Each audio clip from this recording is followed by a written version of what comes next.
Hi viewers, Voice of Vasu 77. This is my YouTube channel. Please watch and subscribe. Press the bell icon to get more videos. 2025 February month దగ్గరకు వచ్చేసింది, ఇంకా అయిపోయింది. ఇంకా మార్చి month start అయిందంటే India లోపల marriage season start అయిపోతుంది. వివాహాది శుభకార్యాలు ఇట్లాంటివి ఈ సీజన్ లోపలనే, ఎందుకంటే హాలిడేస్ ఉంటాయి కదా, సమ్మర్ హాలిడేస్ ఉంటాయి కదా. పైగా ఈసారి మూడాలు లేకుండా ఎక్కువ రోజులు వివాహాలు జరిగేటువంటి మంచి రోజులు వచ్చినాయి ఈ సంవత్సరం 2025కి. ఇండియా లోపల పెళ్ళిళ్ళు వివాహాలు అంటే ఒక 1000 కోట్ల రూపాయల బిజినెస్. ప్రపంచం లోపల ఏ దేశంలో కూడా వివాహానికి, మ్యారేజ్కి ఇంత పెద్ద ఎత్తున ఖర్చు పెట్టరు, కేవలం మన ఇండియాలో తప్పితే. సెకండ్ ప్లేస్ లోపల చైనా ఉంటుంది. లగ్జూరీస్గా పెళ్లి చేసుకోవడం ఎట్లా చేస్తారంటే కొన్ని 1000 కోట్ల రూపాయలు. పక్క ఊళ్ళో ఉన్న సుబ్బారావు వాళ్ళ కూతురికి 1 కోటి రూపాయల కట్నం ఇచ్చి వివాహం చేశారంటే పెద్ద గొప్పగా చెప్పుకుంటాడు.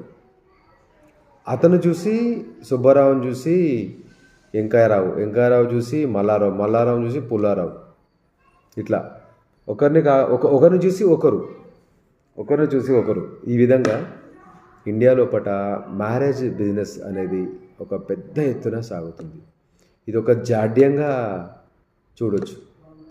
ఎట్లా అంటే ఒక వ్యక్తి సంపాదించేటువంటి సంపాదన లోపల 20% కేవలం పెళ్ళిళ్ళకే ఖర్చు పెడుతున్నారు ప్రజలు. ఒక మిడిల్ క్లాస్ పీపుల్ నుంచి మొదలుకొని హైయర్ క్లాస్ వాళ్ళంటే, ఇప్పుడు ఎగ్జాంపుల్కి రీసెంట్గా ముఖేష్ అంబానీ పెళ్ళి అయింది కదా, వాడు పెళ్ళికి పెట్టిన ఖర్చు వాడి సంపాదన లోపల 0.1% మాత్రమే. అది వాడికి అఫోర్డబుల్, వాడు పెట్టిండు. కానీ యాజ్ ఏ ఒక మిడిల్ క్లాస్ పీపుల్ తను సంపాదించినటువంటి సంపాదన లోపల 20% ఒక వివాహానికి పెడతాడు. ఎగ్జాంపుల్ చెప్తాను. కరీంనగర్ లోపల ఒక చిన్న middle class family, father, mother, ఒక కొడుకు, ఒక కూతురు పెళ్ళికి మొత్తం 30 lakhs ఖర్చు అయినాయి. 10 లక్షలు వాళ్ళ దగ్గర ఉంటే వాళ్ళు 20 లక్షల రూపాయల అప్పు వాళ్ళు చేసి ఆ అమ్మాయికి గ్రాండ్గా వివాహం చేశారు. వాళ్ళ దగ్గర ఉన్నటువంటి ఒక 1 ఎకరా భూమి అమ్మేసి ఇంకా మిగతా డబ్బులు బయట నుంచి వడ్డీకి తీసుకొచ్చి మ్యారేజ్ చేశారు. పెళ్ళైన తర్వాత తీసుకున్న 20 లక్షలకు ఎవ్రీ మంత్ ఈఎంఐ కట్టాలి కదా. తర్వాత అనారోగ్య పరిస్థితుల వల్ల తండ్రి చనిపోతే ఆ పిల్లోడు, చదువుకుంటున్న పిల్లోడి పైన భారం పడింది. అతను ఎవ్రీ మంత్ ఈఎంఐ పే చేయాలి.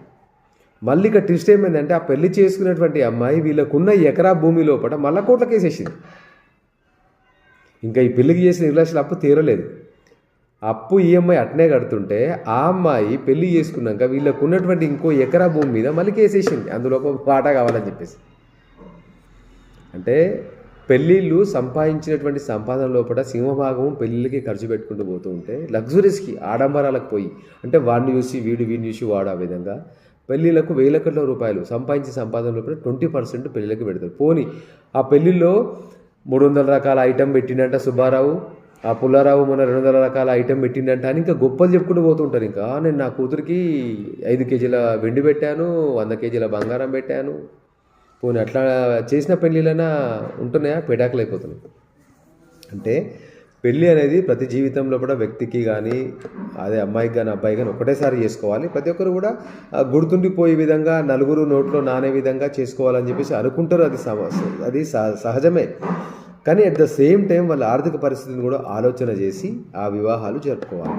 ఇప్పుడు మిడిల్ క్లాస్ వర్త్ వాళ్ళకు 10 లక్షల రూపాయలు వర్తబుల్ యాక్చువల్గా. దానికి అంతకు 2 అప్పు చేసి పెళ్లి చేసుకుంటే పెళ్ళి అయిపోయాక పెళ్లి కొడుకుకి, పెళ్లి కూతురు తరఫు వాళ్ళకు మిగిలేది అప్పులే. పెళ్లికి వచ్చిన వాళ్ళు సృష్టిగా తిని అక్షంతలు వేసి వెళ్ళిపోతారు. కానీ ఆ పెళ్ళి అయిపోయాక ఉన్నటువంటి అప్పుల భారం అనేది వీళ్ళపైన పడుతుంది.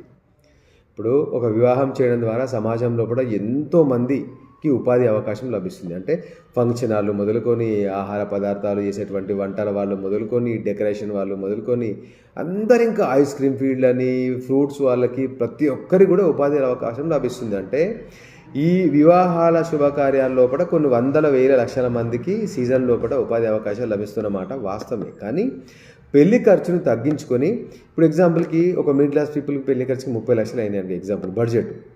రిజిస్ట్రేషన్ మ్యారేజ్ చేసుకొని ఆ ఉన్న డబ్బుల్ని పెళ్లి కూతురు, పెళ్లి కొడుకు పైన బ్యాంకులో డిపాజిట్ చేసి ఫ్యూచర్లో వాళ్ళ పిల్లల అవసరాలకే వాళ్ళు డబ్బులు వాడుకోవచ్చు కదా. చిన్న లాజిక్ను మిస్ అయిపోతుంది. యూరోప్ కంట్రీస్ లోపల వివాహాలకు తక్కువ ఖర్చు అవుతుంది. కానీ చర్చిలో రింగు తొడిగి ఒక పెళ్ళి అవుతుంది.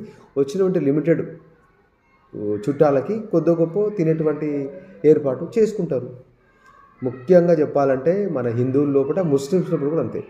ఒక ముస్లిం వివాహానికి పోతే కేవలం భోజనాలకే 5 నుంచి 10 లక్షల రూపాయల ఖర్చు అవుతుంది.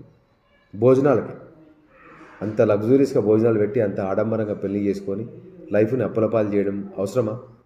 అట్లా కాకుండా ఫ్యామిలీస్ రెండు కూర్చొని ఆలోచన చేసి పెళ్ళి డిన్నర్ ఒక దగ్గర చేసుకొని తక్కువ ఖర్చులు పడి చేసుకొని ఆ ఉన్నటువంటి మిగతా డబ్బుని ఆ పెళ్లి కూతురు పేరున ఫిక్స్డ్ డిపాజిట్ ఎఫ్డీలు కానీ ఆ పెళ్లి కొడుకు పైన ఎఫ్డీలు కానీ చేస్తే వాళ్ళ సంసారం ఫ్యూచర్ లోపల ఆ ఖర్చు నుంచి ఎందుకంటే ఇప్పుడు భార్యాభర్త ఇద్దరు సంపాదిస్తేనే ఈ సమాజం లోపల ఇద్దరు సంసారం నడిచేటువంటి అవకాశం ఉంది. కాబట్టి దీన్ని దృష్టిలో ఉంచుకొని ఆడంబరాలకు వెళ్ళి అత్యధిక లగ్జరియస్తోని వాడు పెళ్లి చేసిండు వాడికంటే నేను ఎక్కువ చేయాలి, గొప్పలు చేయాలి, చుట్టాలు ఉన్నటువంటి వాళ్ళకు మేమంటే గొప్ప అని నిరూపించుకోవాలి, నా దగ్గర ధనం ఉన్నది, ధనాన్ని 10 మందికి ప్రదర్శించుకోవాలి అనేటువంటి ఉద్దేశంతో పెళ్ళిళ్ళు లగ్జరీస్ పెళ్ళిళ్ళు చేస్తారు.